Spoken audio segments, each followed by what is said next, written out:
obviously they like us to be involved in everything that our character is involved in, and so when it comes to something like weddings, you know, you're very much a part of that.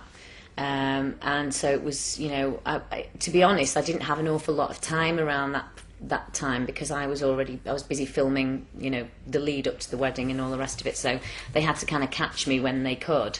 And we literally went, it was the first day, and I think it was about the third or fourth dress I tried on. And I actually tried it on in a size 16, which was huge. They were literally pulling it in. But it was trying to get the right kind of impression of what it was going to look like.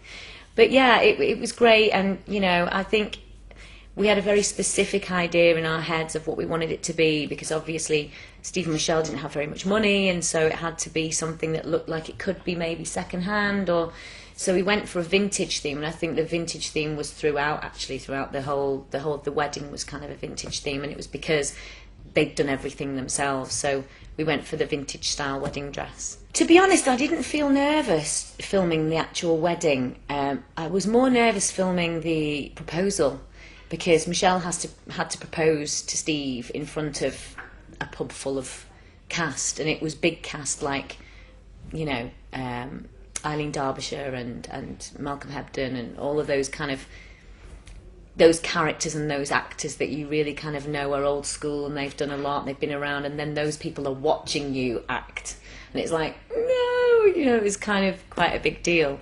So that was more nerve-wracking. I think on the actual wedding day, we filmed the whole thing in one day, and it was so intense and so much was going on that we didn't really have time to think about any of the nerves or anything like that. Plus, me and Simon just laughed all day, because that's what we do. So